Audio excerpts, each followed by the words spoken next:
Hi guys, we're here for our Bible in a Year challenge reading, and today we're actually going to be reading 2 Chronicles chapters 25 through 36. They are not included in my reading plan for some odd reason, and so before we move on to Ezra, we're going to finish up 2 Chronicles. So here we go. 2 Chronicles chapter 25. Amaziah rules in Judah. Or Amaziah. Okay. Amaziah was 25 years old when he became king, and he reigned in Jerusalem 29 years. His mother was Jehoadin from Jerusalem. Amaziah did what was pleasing in the Lord's sight, but not wholeheartedly. When Amaziah was well established as king, he executed the men who had assassinated his father. However, he did not kill the children of the assassins, for he obeyed the command of the Lord written in the book of the law of Moses. Parents must not be put to death for the sins of their children, nor the children for the sins of their parents. These worthy of death must be executed for their own crimes. Another thing Amaziah did was to organize the army, assigning leaders to each clan from Judah and Benjamin. Then he took a census and found that he had an army of 300,000 men, 20 years old and older, all trained in the use of spear and shield. He also paid about 7,500 pounds of silver to hire 100,000 experienced fighting men from Israel. But a man of God came to the king and said, "O king, do not hire troops from Israel, for the Lord is not with Israel. He will not help those people of Ephraim. If you let them go with your troops into battle, you will be defeated no matter how well you fight. God will overthrow you, for he has the power to help or to frustrate."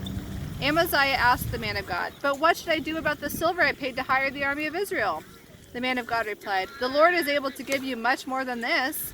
So Amaziah discharged the hired troops and sent them back to Ephraim. This made them angry with Judah, and they returned home in a great rage. Then Amaziah summoned his courage and led his army to the Valley of Salt, where they killed 10,000 Edomite troops from Seir. They captured another 10,000 and took them to the top of a cliff and threw them off, dashing them to pieces on the rocks below. Meanwhile, the hired troops that Amaziah had sent home raided several of the towns of Judah between Samaria and Beth Horon, killing 3,000 people and carrying off great quantities of plunder. When King Amaziah returned from defeating the Edomites, he brought with him idols taken from the people of Seir. He set them up as his own gods, bowed down in front of them, and presented sacrifices to them. This made the Lord very angry, and he sent a prophet to ask, "Why have you worshipped gods who could not even save their own people from you?" But the king interrupted him and said, "Since when have I asked your advice? Be quiet now before I have you killed." So the prophet left with this warning, "I know that God has determined to destroy you because you have done this and have not accepted my counsel." Oh, there's these little flies that keep bothering me, like going in my nose. After consulting with his advisors, King Amaziah of Judah sent this challenge to Israel's king Jehoash, the son of Jehoahaz and grandson of Jehu. "Come and meet me in battle." But King Jehoash of Israel replied to King Amaziah of Judah with this story. "Out in the Lebanon mountains, a thistle sent a message to a mighty cedar tree. 'Give your daughter in marriage to my son.' But just then a wild animal came by and stepped on the thistle, crushing it. You may be very proud of your conquest of Edom, but my advice is to stay home. Why stir up trouble that will bring disaster on you and the people of Judah?" But Amaziah would not listen, for God was arranging to destroy him for worshiping the gods of Edom. So King Jehoash of Israel mobilized his army against King Amaziah of Judah. The two armies drew up their battle lines at Beth Shemesh in Judah. Judah was routed by the army of Israel, and its army scattered and fled for home. King Jehoash of Israel captured King Amaziah of Judah at Beth Shemesh and brought him back to Jerusalem.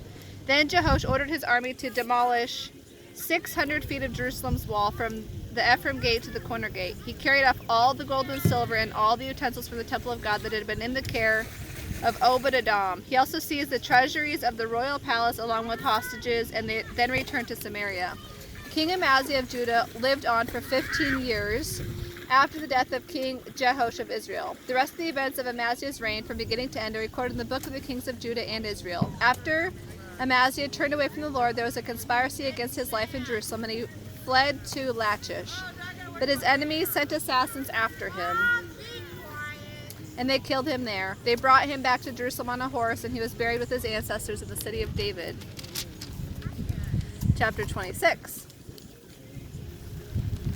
Uzziah rules in Judah. The people of Judah then crowned Amaziah's 16-year-old son, Uzziah, as their next king. After his father's death, Uzziah rebuilt the town of Elath and restored it to Judah.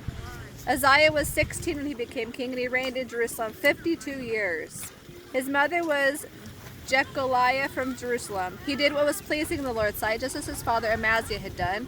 Uzziah sought God during the days of Zechariah, who instructed him in the fear of God, and as long as the king sought the Lord, God gave him success. He declared war on the Philistines and broke down the walls of Gath, Gabna, and Ashdod. Then he built new towns in the Ashdod area and in other parts of Philistia. God helped him not only with his wars against the Philistines, but also in his battles with the Arabs of Gur and in his wars with the Meunites. The Meunites paid annual tribute to him, and his fame spread even to Egypt, where he had become very powerful. Uzziah built fortified towers in Jerusalem, at the corner gate, at the valley gate, and at the angle in the wall. He also constructed forts in the wilderness and dug many water cisterns, because he kept great herds of livestock in the foothills of Judah and on the plains. He was also a man who loved the soil. He had many workers who cared for his farms and vineyards, both on the hillsides and in the fertile valleys. Uzziah had an army of well-trained warriors ready to march into battle, unit by unit. This great army of fighting men had been mustered and organized by Jeiel, the secretary of the army, and his assistant Maaseiah. They were under the direction of Hananiah, one of the king's officials. 2,600 clan leaders commanded these regiments of seasoned warriors. The army consisted of 307,500 men and elite troop. All elite troops. They were prepared to assist the king against any enemy. Uzziah provided the entire army with shields, spears, helmets, coats of mail, bows, and sling stones. And he produced machines mounted on the walls of Jerusalem, designed by brilliant men to shoot arrows and hurl stones from the towers and the corners of the wall. His fame spread far and wide, for the Lord helped him wonderfully until he became very powerful. Uzziah's sin and punishment. But when he had become powerful, he also became proud, which led to his downfall. He sinned against the Lord his God by entering the sanctuary of the Lord's temple and personally burning incense on the altar. Azariah the high priest went in after him with 80 other priests of the Lord, all brave men. They confronted King Uzziah and said, "It is not for you, Uzziah, to burn incense to the Lord. That is the work of the priests alone, the sons of Aaron, who are set apart for this work. Get out of the sanctuary, for you have sinned. The Lord God will not honor you for this." Uzziah was furious and refused to set down the incense burner he was holding. But as he was standing there with the priests before the incense altar in the Lord's temple, leprosy suddenly broke out on his forehead. When Azariah and the other priests saw the leprosy, they rushed him out. And the king himself was eager to get out because the Lord had struck him. So King Uzziah had leprosy until the day he died. He lived in isolation, excluded from the temple of the Lord. His son Jotham was put in charge of the royal palace, and he governed the people of the land.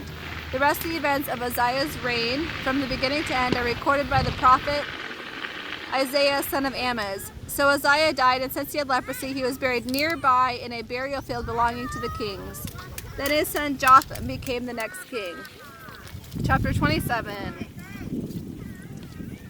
Jotham rules in Judah. Jotham was 25 years old when he became king, and he reigned in Jerusalem 16 years. His mother was Jerusha, the daughter of Zadok. He did what was pleasing in the Lord's sight, just as his father Uzziah had done. But unlike him, Jotham did not enter the temple of the Lord. Nevertheless, the people continued in their corrupt ways. Jotham rebuilt the upper gate to the Lord's temple and also did extensive rebuilding on the wall at the hill of Ophel. He built towns in the hill country of Judah and constructed fortresses and towers in the wooded areas.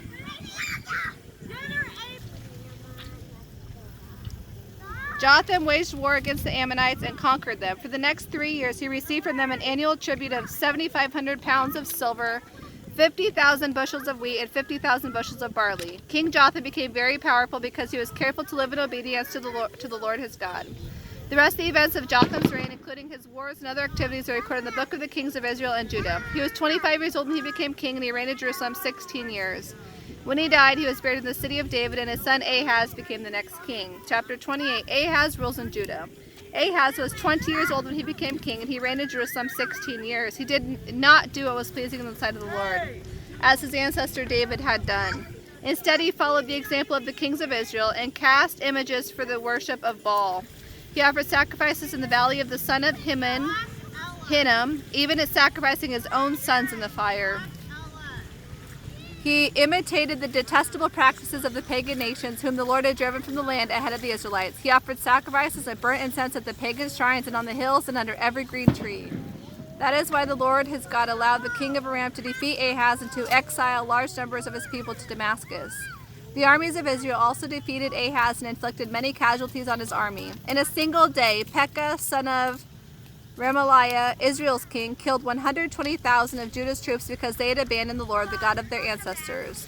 Then Zikri, a warrior from Ephraim, killed Maaseiah, the king's son, Azrikam, the king's palace commander, and Elkanah, the king's second in command. The armies of Israel captured 200,000 women and children from Judah and took tremendous amounts of plunder, which they took back to Samaria. But a prophet of the Lord named Oded was there in Samaria when the army of Israel returned home.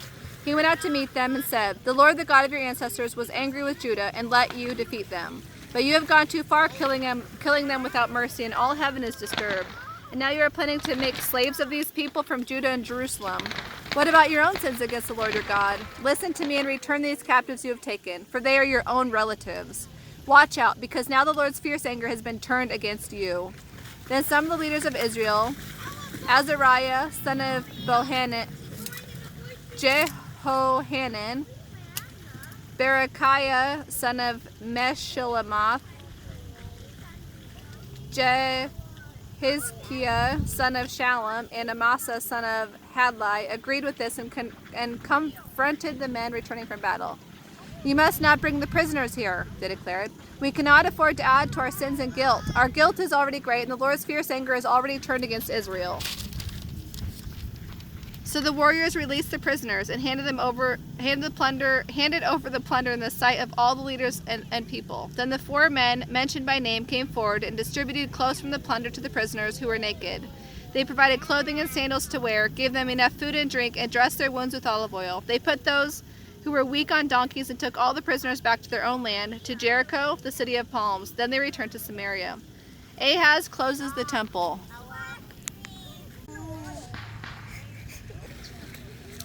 About that time, King Ahaz of Judah asked the king of Assyria for help against his enemies. The armies of Edom had again invaded Judah and taken captives, and the Philistines had raided towns located in the foothills of Judah and in the Negev. They'd already captured Beth Shemesh, it's over there, Ajalon, Gederoth, Soko with its villages, Timnah with its villages, and Gimzo with its villages, and the Philistines had occupied these towns. The Lord was humbling Judah because of King Ahaz of Judah, for he had encouraged his people to sin and had been utterly unfaithful to the Lord. So when King Tiglath-Pileser of Assyria arrived, he oppressed King Ahaz instead of helping him. Ahaz took valuable items from the Lord's temple, the royal palace, and from the homes of his officials, and gave them to the king of Assyria as tribute. But even this did not help him. And when trouble came to King Ahaz, he became even more unfaithful to the Lord. He offered sacrifices to the gods of Damascus, who had defeated him, for he said, "These gods help the kings of Aram, so they will help me. 2, if I sacrifice to them." But instead they led to his ruin and to the ruin of all Israel. The king took the utensils from the temple of God and broke them into pieces. He shut the doors of the Lord's temple so that no one could worship there, and then set up altars to pagan gods at every corner of Jerusalem. He made pagan shrines in all the towns of Judah for offering sacrifices to other gods. In this way he aroused the anger of the Lord, the God of his ancestors. The rest of the events of Ahaz's reign and all his dealings from beginning to end are recorded in the book of Kings of Judah and Israel. When King Ahaz died, he was buried in Jerusalem, but not in the royal cemetery. Then his son Hezekiah became the next king. Chapter 29. Hezekiah rules in Judah. Hezekiah was 25 years old when he became the king of Judah, and he reigned in Jerusalem 29 years. His mother was Abijah, the daughter of Zechariah. He did what was pleasing in the Lord's sight, just as his ancestor David had done. Hezekiah reopens the temple. In the very first month of the first year of his reign, Hezekiah reopened the doors of the temple of the Lord and repaired them. He summoned the priests and Levites to meet him at the courtyard east of the temple.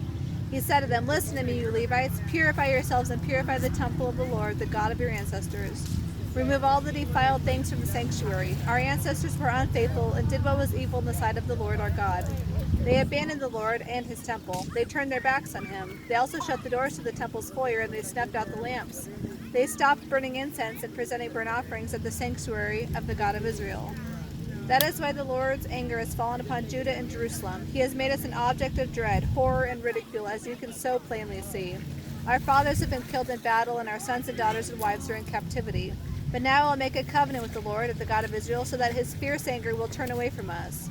My dear Levites, do not neglect your duties any longer. The Lord has chosen you to stand in his presence, to minister to him, and to lead the people in worship and make offerings to him."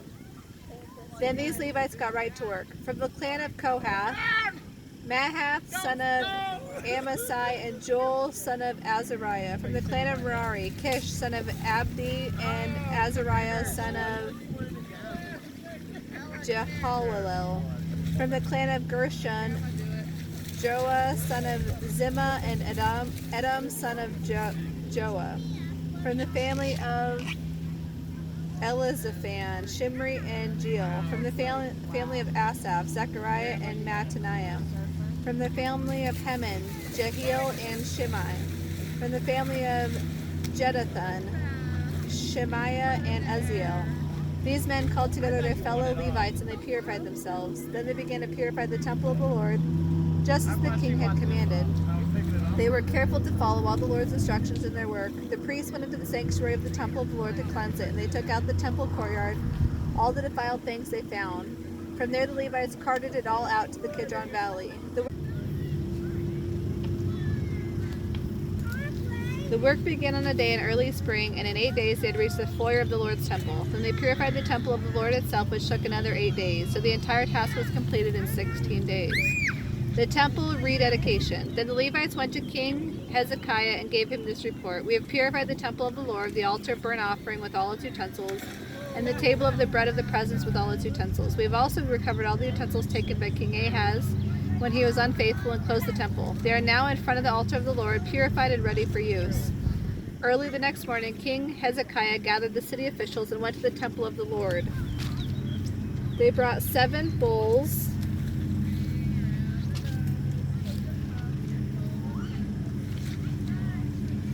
7 rams, 7 lambs, and 7 male goats as a sin offering for the kingdom, for the temple, and for Judah. The king commanded the priests, who were descendants of Aaron, to sacrifice the animals on the altar of the Lord. So they killed the bulls, and the priests took the blood and sprinkled it on the altar. Next they killed the rams and sprinkled their blood on the altar. And finally they did the same with the lambs. The male goats for the sin offering were then brought before the king and the assembly of the people, who laid their hands on them. The priests then killed the goats as a sin offering and sprinkled their blood on the altar to make atonement for the sins of all Israel. The king had specifically commanded that this burnt offering and sin offering should be made for all Israel. King Hezekiah then stationed the Levites at the temple of the Lord with cymbals, harps, and lyres. He obeyed all the commands that the Lord had given to King David through Gad, the king's seer, and the prophet Nathan. The Levites then took their positions around the temple with the instruments of David, and the priests took their positions with the trumpets. Then Hezekiah ordered that the burnt offerings be placed on the altar. As the burnt offering was presented, songs of praise to the Lord were begun, accompanied by the trumpets and other instruments of David, king of Israel. The entire assembly worshipped the Lord as the singers sang and the trumpets blew until all the burnt offerings were finished. Then the king and everyone with him bowed down and worshipped. King Hezekiah and the officials ordered the Levites to praise the Lord with the psalms of David and Asaph the seer. So they offered joyous praise and bowed down in worship. Then Hezekiah declared, "The dedication ceremony has come to an end. Now bring your sacrifices and thanksgiving offerings to the temple of the Lord." So the people brought their sacrifices and thanksgiving offerings, and those whose hearts were willing brought burnt offerings too. Some water. Okay. The people brought to the Lord 70 bulls, 100 rams, and 200 lambs for burnt offerings. They also brought 600 bulls and 3,000 sheep as sacrifices. But there were too few priests to prepare all the burnt offerings, so their relatives, the Levites, helped them until the work was finished, and until more priests had been purified. For the Levites had been more conscientious about purifying themselves than the priests. There was an abundance of burnt offerings along with the usual drink offerings, and a great deal of fat from the many peace offerings. So the temple of the Lord was restored to service, and Hezekiah and all the people rejoiced greatly because of what God had done for the people, for everything had been accomplished so quickly. Chapter 30, Preparations for Passover. King Hezekiah now sent word to all Israel and Judah, and he wrote letters of invitation to Ephraim and Manasseh. He asked everyone to come to the temple of the Lord at Jerusalem to celebrate the Passover of the Lord, the God of Israel. The king, his officials, and all the community of Jerusalem decided to celebrate Passover a month later than usual. They were unable to celebrate it at the regular time because not enough priests could be purified by then, and the people had not yet assembled at Jerusalem. This plan for keeping the Passover seemed right to the king and all the people, so they sent a proclamation throughout all Israel from Beersheba in the south to Dan in the north, inviting everyone to come to Jerusalem to celebrate the Passover over the Lord, the God of Israel. The people had not been celebrating it in great numbers as prescribed in the law. At the king's command, messengers were sent through Israel and Judah. They carried letters which said, O people of Israel, return to the Lord, the God of Abraham, Isaac, and Israel, so that he will return to the few of us who have survived the conquest of the Assyrian kings. Do not be like your ancestors and relatives who abandoned the Lord, the God of our ancestors, and became an object of derision, as you yourselves can see. Do not be stubborn as they were, but submit yourself to the Lord. Come to his temple, which he has set apart as holy forever. Worship the Lord your God, so that his fierce anger will turn away from you. For if you return to the Lord, your relatives and your children will be treated mercifully by their captors, and they will be able to return to this land. For the Lord your God is gracious and merciful. If you return to him, he will not continue to turn his face from you. Celebration of Passover. The messengers went from town to town throughout Ephraim and Manasseh, and as far as the territory of Zebulun. But most of the people just laughed at the messengers and made fun of them.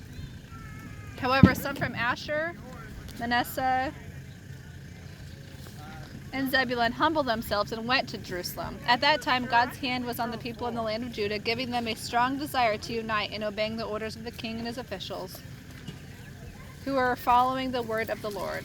And so a huge crowd assembled at Jerusalem in mid-spring to celebrate Passover and the festival of unleavened bread. They set to work and removed the pagan altars from Jerusalem. They took away all the incense altars and threw them into the Kidron Valley.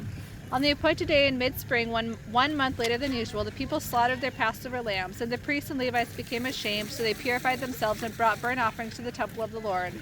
They took their places at the temple according to their regulations found in the law of Moses, the man of God. The Levites brought the sacrificial blood to the priests, who then sprinkled it on the altar. Since many of the people there had not purified themselves, the Levites had to slaughter their Passover lambs for them, to set them apart for the Lord. Most of those who came from Ephraim, Manasseh, Issachar, and Zebulun had not purified themselves. But King Hezekiah prayed for them, and they were allowed to eat the Passover meal anyway, even though this was contrary to God's law. For Hezekiah said, May the Lord who is good pardon those who decide to follow the Lord, the God of their ancestors, even though they are not properly cleansed for the ceremony. And the Lord listened to Hezekiah's prayer and healed the people. So the people of Israel who were present in Jerusalem celebrated the festival of unleavened bread for 7 days with great joy. Each day the Levi and priests sang to the Lord, accompanied by loud instruments. Hezekiah encouraged the Levites for the skill they displayed as they served the Lord. So for 7 days the celebration continued. Peace offerings were sacrificed, and the people confessed their sins to the Lord, the God of their ancestors. The entire assembly then decided to continue the festival another 7 days. So they celebrated joyfully for another week. King Hezekiah gave the people 1,000 bulls and 7,000 sheep for offerings, and the officials donated 1,000 bulls and 10,000 sheep. Meanwhile, many more priests purified themselves. The entire assembly of Judah rejoiced, including the priests, the Levites, all who came from the land of Israel, the foreigners who came to the festival, and all those who lived in Judah. There was great joy in the city, for Jerusalem had not seen a celebration like this one since the days of Solomon, King David's son. Then the Levitical priest stood and blessed the people, and God heard them from his holy dwelling in heaven. Chapter 31. Hezekiah's religious reforms. Now when the festival ended, the Israelites who attended went to all the towns of Judah, Benjamin, Ephraim, and Manasseh, and they smashed the sacred pillars, cut down the Asherah poles, and removed the pagan shrines and altars. After this, the Israelites returned to their own towns and homes. Hezekiah then organized the priests and Levites into divisions to offer the burnt offerings and peace offerings, and to worship and give thanks and praise to the Lord at the gates of the temple. The king also made a personal contribution of animals for the daily morning and evening burnt offerings, as well as for the weekly Sabbath festivals and monthly new moon festivals, and for the other annual festivals as required in the law of the Lord. In addition, he required the people in Jerusalem to bring the prescribed portion of their income to the priests and Levites, so they could devote themselves fully to the law of the Lord. The people responded immediately and generously with the first of their crops and grain, new wine, olive oil, honey, and all the produce of their fields. They brought a tithe of all they owned. The people who had moved to Judah from Israel, and the people of Judah themselves, brought in their tithes of their cattle and sheep, and a tithe of the things that had been dedicated to the Lord their God, and they piled them up in great heaps. The first of these tithes was brought late spring, and the heaps continued to grow until early autumn. When Hezekiah and his officials came and saw these huge piles, they thanked the Lord and his people Israel. Where did all this come from? Hezekiah asked the priests and Levites. And Azariah the high priest from the family of Zadok replied, Since the people began bringing their gifts to the Lord's temple, we have had enough to eat and plenty to spare, for the Lord has blessed his people. Hezekiah decided to have storerooms prepared in the temple of the Lord, and this was done. Then all the gifts and tithes were faithfully brought to the temple. Conaniah the Levite was put in charge, assisted by his brother Shimei. The supervisors under them were Jehiel, Azaziah, Nahath, Asahel, Jeremoth, Jozabad, Eliel, Ismachiah, Mahath, and Benaiah. These appointments were made by King Hezekiah and Azariah, the chief official in the temple of God. Kor, son of Imnah, the Levite, who was the gatekeeper at the east gate, was put in charge of distributing the freewill offerings of God, the gifts, and the things that had been dedicated to the Lord. His faithful assistants were Edin, Miniamin, Jeshua, Shemaiah, Amariah, and Shechaniah. They distributed the gifts among the families of priests in their towns by their divisions, dividing the gifts fairly among young and old alike. They also distributed the gifts to all males 3 years old or older, regardless of their place in the genealogical records, who came daily to the Lord's temple to perform their official duties by their divisions. And they distributed gifts to the priests who were listed in the genealogical records by families, and to the Levites 20 years old or older who were listed according to their jobs and their divisions. Food allotments were also given to all the families listed in the genealogical records, including the little babies, the wives, and the sons and daughters, for they had all been faithful in purifying themselves. As for the priests, the descendants of Aaron, who were living in the open villages around the towns, men were appointed to distribute portions of every male among the priests and to all the Levites listed in the genealogical records. In this way, King Hezekiah handled the distribution throughout all Judah, doing what was pleasing and good in the sight of the Lord his God. In all that he did in the service of the temple of God, and in his efforts to follow the law and the commands, Hezekiah sought his God wholeheartedly. As a result, he was very successful. Chapter 32. Assyria invades Judah. After Hezekiah had faithfully carried out his work, King Sennacherib of Assyria invaded Judah. He laid siege to the fortified cities, giving orders for his army to break through their walls. When Hezekiah realized that Sennacherib also intended to attack Jerusalem, he consulted with his officials and military advisors, and they decided to stop the flow of the springs outside the city. They organized a huge work crew to stop the flow of the springs, cutting off the brook that ran through the fields. For they said, "Why should the kings of Assyria come here and find plenty of water?"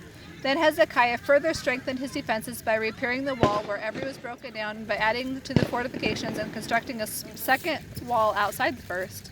He also reinforced the Millo and the city of David, and manufactured large numbers of weapons and shields. He appointed military officers over the people and asked them to assemble before him in the square at the city gate. Then Hezekiah encouraged them with this address: "Be strong and courageous. Don't be afraid of the king of Assyria or his mighty army, for there is a power far greater on our side. He may have a great army, but they are just men. We have the Lord our God to help us and to fight our battles for us." These words greatly encouraged the people. Sennacherib threatens Jerusalem. Then King Sennacherib of Assyria, while still besieging the town of Lachish, sent officials to Jerusalem with this message for Hezekiah and all the people in the city. This is what King Sennacherib of Assyria says: "What are you trusting in that makes you think you can survive my siege of Jerusalem? Hezekiah has said, 'The Lord our God will rescue us from the king of Assyria.' Surely Hezekiah is misleading you, sentencing you to death by famine and thirst. Surely you must realize that Hezekiah is the very person who destroyed all the Lord's shrines and altars. He commanded Judah and Jerusalem to worship at only the one altar of the temple and to make sacrifices on it alone. Surely you must realize what I and the other kings of Assyria before me have done to all the people of the earth. Were any of the gods of those nations able to rescue their people from my power? Name just one time when any God anywhere was able to rescue his people. That's a point, but look at it. From me. What makes you think your God can do any better? Don't let Hezekiah fool you. Don't let him deceive you like this. I say it again, no God of any nation has ever yet been able to rescue his people from me or my ancestors. How much less will your God rescue you from my power? And Sennacherib's officials further mocked the Lord God and his servant Hezekiah, heaping insult upon insult. The king also sent letters scorning the Lord, the God of Israel. He wrote, just as the gods of all the other nations failed to rescue their people from my power, so the God of Hezekiah will also fail. The Assyrian officials who brought the letter shouted this in the Hebrew language to the people gathered on the walls of the city, trying to terrify them so that it would be easier to capture the city. These officials talked about the God of Jerusalem as though he were one of the pagan gods made by human hands. Then King Hezekiah and the prophet Isaiah, son of Amoz, cried out in prayer to God in heaven, and the Lord sent an angel who destroyed the Assyrian army with all its commanders and officers. So Sennacherib returned home in disgrace to his own land. And when he entered the temple of his God, some of his own sons killed him there with the sword. This is how the Lord rescued Hezekiah and the people of Jerusalem from King Sennacherib of Assyria and from all the others who threatened them. So there was peace at last throughout the land. From then on, King Hezekiah became highly respected among the surrounding nations, and many gifts for the Lord arrived at Jerusalem, with valuable presents for King Hezekiah too. Hezekiah's sickness and recovery. About that time, Hezekiah became deathly ill. He prayed to the Lord, who healed him and gave him a miraculous sign. But Hezekiah did not respond appropriately to the kindness shown him, and he became proud. So the Lord's anger came against him and against Judah and Jerusalem. Then Hezekiah repented of his pride, and the people of Jerusalem humbled themselves. So the Lord's anger did not come against them until during Hezekiah's lifetime.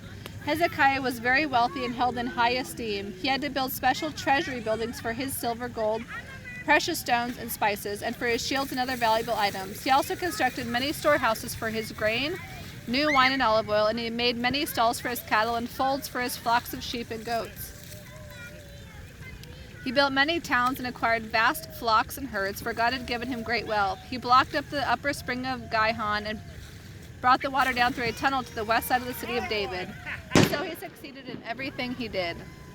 However, when ambassadors arrived from Babylon to ask about the remarkable events that had taken place in the land, God withdrew from Hezekiah in order to test him to see what was really in his heart. Summary of Hezekiah's reign. The rest of the events of Hezekiah's reign and his acts of devotion are recorded in the vision of the prophet Isaiah, son of Amoz, which is included in the book of the kings of Judah and Israel. When Hezekiah died, he was buried in the upper area of the royal cemetery, and all Judah and Jerusalem honored him at his death. Then his son Manasseh became the next king. Chapter 33. Manasseh rules in Judah. Manasseh was 12 years old when he became king, and he reigned in Jerusalem 55 years. He did what was evil in the Lord's sight, imitating the detestable practices of the pagan nations, whom the Lord had driven from the land ahead of the Israelites. He rebuilt the pagan shrines his father Hezekiah had destroyed. He constructed altars for the images of Baal and set up Asherah poles. He also bowed before all the stars of heaven and worshipped them. He even built pagan altars in the temple of the Lord, the place where the Lord had said his name should be honored forever. He put these altars for the stars of heaven in both courtyards of the Lord's temple. Manasseh even sacrificed his own sons in the fire in the valley of the son of Hinnom. He practiced sorcery, divination, and witchcraft, and he consulted with mediums and psychics. He did much that was evil in the Lord's sight, arousing his anger. Manasseh even took a carved idol he had made and set it up in God's temple, the very place where God had told David and his son Solomon, "My name will be honored here forever in this temple and in Jerusalem, the city I have chosen from among all the other tribes of Israel. If the Israelites will obey my commands, all the instructions, laws, and regulations given through Moses, I will not send them into exile from this land that I gave their ancestors." But Manasseh led the people of Judah and Jerusalem to do even more evil than the pagan nations whom the Lord had destroyed when the Israelites entered the land. The Lord spoke to Manasseh and his people, but they ignored all his warnings. So the Lord sent the Assyrian armies, and they took Manasseh prisoner. They put a ring through his nose, bound him in bronze chains, and led him away to Babylon. But while in deep distress, Manasseh sought the Lord his God and cried out humbly to the God of his ancestors. And when he prayed, the Lord listened to him and was moved by his request for help. So the Lord let Manasseh return to Jerusalem and to his kingdom. Manasseh had finally realized that the Lord alone is God. It was after this that Manasseh rebuilt the outer walls of the city of David from west of the Gihon Spring in the Kidron Valley to the Fish Gate, and continuing around the hill of Ophel, where it was built very high. And he stationed his military officers in all their fortified cities of Judah. Manasseh also removed the foreign gods from the hills and the idol from the Lord's temple. He tore down all the altars he had built on the hill where the temple stood, and all the altars that were in Jerusalem, and he dumped them outside the city. Then he restored the altar of the Lord and sacrificed peace offerings and thanksgiving offerings on it. He also encouraged the people of Judah to worship the Lord, the God of Israel. However, the people still sacrificed at the pagan shrines, but only to the Lord their God. The rest of the events of Manasseh's reign, his prayers to God, and the words the seers spoke to him in the name of the Lord, the God of Israel, are recorded in the book of the kings of Israel. Manasseh's prayer, the account of the way God answered him, and an account of all his sins and unfaithfulness are recorded in the record of the seers. It includes a list of the locations where he built pagan shrines and set up Asherah poles and idols before he repented. When Manasseh died, he was buried at his palace. Then his son Amon became the next king.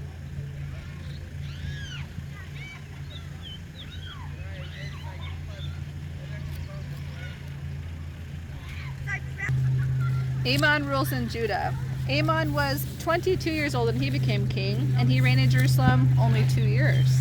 He did what was evil in the Lord's sight, just as his father Manasseh had done. He worshipped and sacrificed to all the idols his father had made. But unlike his father, he did not humble himself before the Lord. Instead, Amon sinned even more. At last, Amon's own officials plotted against him and assassinated him in his palace. But the people of the land killed all those who had conspired against King Amon, and they made his son Josiah the next king. Chapter 34, Josiah rules in Judah. Josiah was 8 years old when he became king, and he reigned in Jerusalem 31 years. He did what was pleasing in the Lord's sight and followed the example of his ancestor David. He did not turn aside from doing what was right. During the 8th year of his reign, while he was still young, Josiah began to seek the God of his ancestor David. Then in the 12th year, he began to purify Judah and Jerusalem, destroying all the pagan shrines, the Asherah poles, and the carved idols and cast images. He saw to it that the altars for the images of Baal and their incense altars were torn down. He also made sure that the Asherah poles, the carved idols, and the cast images were smashed and scattered over the graves of those who had sacrificed to them. Then he burnt the bones of the pagan priests on their own altars, and so he purified Judah and Jerusalem. He did the same thing in the towns of Manasseh, Ephraim, and Simeon, even as far as Naphtali. He destroyed the pagan altars and the Asherah poles, and he crushed the idols into dust. He cut down the incense altars throughout the land of Israel, and then returned to Jerusalem. In the 18th year of his reign, after he had purified the land of the temple, Josiah appointed Shaphan, son of Azaliah, Maaseiah, and governor of Jerusalem, and Joah, son of Joahaz, the royal historian, to repair the temple of the Lord his God. He gave Hilkiah the high priest the money that had been collected by the Levites who served as gatekeepers at the temple of God. The gifts were brought by people from Manasseh, Ephraim, and from all the remnant of Israel, as well as from Judah, Benjamin, and the people of Jerusalem. He entrusted the money to the men assigned to supervise the restoration of the Lord's temple. Then they paid the workers who did the repairs and renovation. Thus they hired carpenters and masons and purchased cut stones for the walls and timber for the rafters and beams. They restored what earlier kings of Judah had allowed to fall into ruin. The workers served faithfully under the leadership of Jahath and Obadiah, Levites of the Merari clan, and Zechariah and Meshullam, Levites of the Kohathite clan.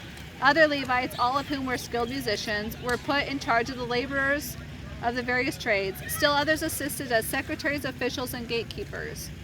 Hilkiah discovers God's law. As Hilkiah the high priest was recording the money collected at the Lord's temple, he found the book of the law of Moses.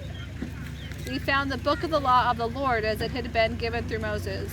Hilkiah said to Shaphan, the court secretary, "I found the book of the law in the Lord's temple." Then Hilkiah gave the scroll to Shaphan. Shaphan took the scroll to the king and reported, "Your officials are doing everything they were assigned to do. The money that was collected at the temple of the Lord has been given to the supervisors and workmen." Shaphan also said to the king, "Hilkiah the priest has given me a scroll." So Shaphan read it to the king. When the king heard what was written in the law, he tore his clothes in despair. Then he gave these orders to Hilkiah: Ahikam, son of Shaphan, Achbor, son of Micaiah, Shaphan the court secretary, and Asaiah the king's personal advisor. "Go to the temple and speak to the Lord for me and for all the remnant of Israel and Judah. Ask him about the words written in the scroll that has been found. The Lord's anger has been poured out against us because our ancestors have not obeyed the word of the Lord. We have not been doing what this scroll says we must do." So Hilkiah and the other men went to the new Mishnah section of Jerusalem to consult with the prophet Huldah. She was the wife of Shallum, son of Tikva, and grandson of Harhas, the keeper of the temple wardrobe. She said to them, "The Lord, the God of Israel, has spoken. Go and tell the man who sent you. This is what the Lord says. I will certainly destroy the city and its people. All the curses written in the scroll you have read will come true. For the people of Judah have abandoned me and worshipped pagan gods, and I am very angry with them for everything they have done. My anger will be poured out against this place, and nothing will be able to stop it. But go to the king of Judah who sent you to seek the Lord and tell him, this is what the Lord, the God of Israel, says concerning the message you have just heard. You were sorry and humbled yourself before God when you heard what I said against this city and its people. You humbled yourselves and tore your clothing in despair and wept before me in repentance. So I have indeed heard you, says the Lord. I will not send the promised disaster against this city and its people until after you have died and been buried in peace. You will not see the disaster I'm going to bring on this place." So they took her message back to the king.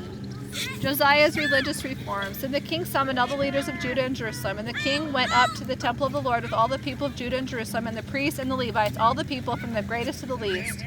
There the king read to them the entire book of the covenant that had been found in the Lord's temple. The king took his place of authority beside the pillar and renewed the covenant in the Lord's presence. He pledged to obey the Lord by keeping all the commands, regulations, and laws with all his heart and soul. He promised to obey all the terms of the covenant that were written in the scroll, and he required everyone in Jerusalem and the people of Benjamin to make a similar pledge. As the people of Jerusalem did this, they renewed their covenant with God, the God of their ancestors.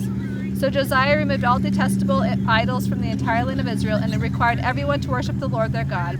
And throughout the rest of his lifetime, they did not turn away from the Lord, the God of their ancestors. Chapter 35, Josiah celebrates Passover. Then Josiah announced that the Passover of the Lord would be celebrated in Jerusalem on the appointed day in early spring. The Passover lambs were slaughtered at twilight of that day. Josiah also assigned the priests to their duties and encouraged them in their work at the temple of the Lord. He issued this order to the Levites who had been set apart to serve the Lord and were teachers in Israel. Since the ark is now in Solomon's temple, and you do not need to carry it back and forth on your shoulders, spend your time serving the Lord your God and his people Israel. Report for duty according to the family divisions of your ancestors, following the written instructions of King David of Israel and the instructions of his son Solomon. Then stand in your appointed holy places and help the families assigned to you as they bring their offerings to the temple. Slaughter the Passover lambs, purify yourselves, and prepare to help those who come. Follow all the instructions that the Lord gave through Moses. Then Josiah contributed from his personal property 30,000 lambs and young goats for the people's Passover offerings, and 3,000 bulls. The king's officials also made willing contributions to the people, priests, and Levites. Hilkiah, Zechariah, Jehiel, the administrators of God's temple, gave the priests 2,600 lambs and young goats and 300 bulls as Passover offerings. The Levite leaders, Conaniah and his brothers Shemaiah and Nethanel, and Hashabiah, Jeiel, and Jozabad, gave 5,000 lambs and young goats and 500 bulls to the Levites for their Passover offering. When everything was ready for the Passover celebration, the priests and Levites took their places, organized by their divisions according to the king's orders. The Levites then slaughtered the Passover lambs and presented the blood to the priests, who sprinkled the blood on the altar while the Levites prepared the animals. They divided the burnt offerings among the people by their family groups so they could offer them to the Lord according to the instructions recorded in the book of Moses. They did the same with the bulls. Then they roasted the Passover lambs as prescribed, and they boiled the holy offerings in pots, kettles, and pans and brought them out quickly so the people could eat them. Afterward, the Levites prepared a meal for themselves and for the priests, because the priests had been busy from morning till night offering the burnt offerings from the fat portions. The Levites took responsibility for all these preparations. The musicians, descendants of Asaph, were in their assigned places, following the orders given by David, Asaph, Heman, and Jeduthun, the king's seer. The gatekeepers guarded the gates and did not need to leave their posts of duty, for their meals were brought to them by their fellow Levites.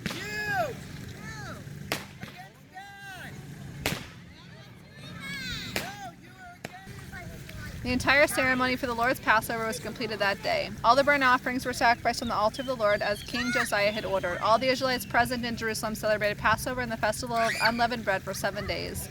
Never since the time of the prophet Samuel had there been such a Passover. None of the kings of Israel had ever kept a Passover as Josiah did, involving all the priests and Levites, all the people of Jerusalem, and people from all over Judah and Israel. This Passover celebration took place in the 18th year of Josiah's reign. Josiah dies in battle. After Josiah had finished restoring the temple, King Necho of Egypt led his army up from Egypt to do battle at Carchemish on the Euphrates River, and Josiah and his army marched out to fight him. The king Necho sent ambassadors to Josiah with this message: "What do you want with me, king of Judah? I have no quarrel with you today. I only want to fight the nation with which I am at war, and God has told me to hurry. Do not interfere with God, who is with me, or he will destroy you." But Josiah refused to listen to Necho, to whom God had indeed spoken, and he would not turn back. Instead, he led his army into battle on the plain of Megiddo. He laid aside his royal robe so the enemy would not recognize him.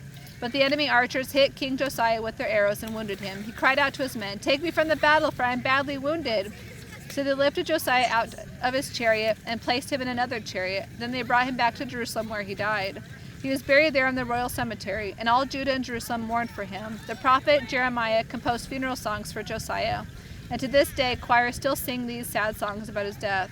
These songs of sorrow have become a tradition and are recorded in the book of Laments. The rest of the events of Josiah's reign and his acts of devotion done according to the written law of the Lord from beginning to end are recorded in the book of the kings of Israel and Judah. Chapter 36. Jehoahaz rules in Judah. Then the people of the land took Josiah's son Jehoahaz and made him the next king in Jerusalem. Jehoahaz was 23 years old when he became king, and he reigned only 3 months. Then he was deposed by Necho, the king of Egypt, who demanded a tribute from Judah of 7,500 pounds of silver and 75 pounds of gold. The king of Egypt appointed Eliakim, the brother of Jehoahaz, as the next king of Judah and Jerusalem, and he changed Eliakim's name to Jehoiakim. Then Necho took Jehoahaz to Egypt as a prisoner. Jehoiakim rules in Judah. Jehoiakim was 25 years old when he became king, and he reigned in Jerusalem 11 years. But he did what was evil in the sight of the Lord, his God. Then King Nebuchadnezzar of Babylon came to Jerusalem and captured it, and he bound Jehoiakim in chains and led him away to Babylon. Nebuchadnezzar also took some of the treasures from the temple of the Lord, and he placed them in his palace in Babylon. The rest of the events of Jehoiakim's reign, including all the evil things he did and everything found against him, are recorded in the book of the kings of Israel and Judah. Then his son, Jehoiachin, became the next king. Jehoiachin rules in Judah. Jehoiachin was 18 years old when he became king, but he reigned in Jerusalem only 3 months and 10 days. Jehoiachin did what was evil in the Lord's sight. In the spring of the following year, Jehoiachin was summoned to Babylon by King Nebuchadnezzar. Many treasures from the temple of the Lord were taken to Babylon at that time, and Nebuchadnezzar appointed Jehoiachin's uncle, Zedekiah, to be the next king in Judah and Jerusalem. Zedekiah rules in Judah. Zedekiah was 21 years old when he became king, and he reigned in Jerusalem 11 years. He did what was evil in the sight of the Lord his God, and he refused to humble himself in the presence of the prophet Jeremiah, who spoke for the Lord. He also rebelled against King Nebuchadnezzar, even though he had taken an oath of loyalty in God's name. Zedekiah was a hard and stubborn man, refusing to turn to the Lord, the God of Israel. All the leaders of the priests and the people became more and more unfaithful. They followed the pagan practices of the surrounding nations, desecrating the temple of the Lord in Jerusalem. The Lord, the God of their ancestors, repeatedly sent his prophets to warn them, for he had compassion on his people and his temple. But the people mocked these messengers of God and despised their words. They scoffed at the prophets until the Lord's anger could no longer be restrained, and there was no remedy. The fall of Jerusalem. So the Lord brought the king of Babylon against them. The Babylonians killed Judah's young men, even chasing after them into the temple. They had no pity on the people, killing both young and old, men and women, healthy and sick. God handed them all over to Nebuchadnezzar. The king also took home to Babylon all the utensils, large and small, used in the temple of God, and the treasures from both the Lord's temple and the royal palace. He also took with him all the royal princes. Then his army set fire to the temple of God, broke down the walls of Jerusalem, burned all the palaces, and completely destroyed everything of value. The few who survived were taken away to Babylon, and they became servants to the king and his sons until the kingdom of Persia came to power. So the message of the Lord spoken through Jeremiah was fulfilled. The land finally enjoyed its Sabbath rest, lying desolate for 70 years, just as the prophet had said. Cyrus allows the exiles to return. In the first year of King Cyrus of Persia, the Lord fulfilled Jeremiah's prophecy by stirring the heart of Cyrus to put this proclamation into writing and to send it throughout his kingdom. This is what King Cyrus of Persia says. The Lord, the God of heaven, has given me all the kingdoms of the earth. He has appointed me to build him a temple at Jerusalem in the land of Judah. All of you who are the Lord's people may return to Israel for this task. May the Lord your God be with you. And that is all for the book of 2 Chronicles.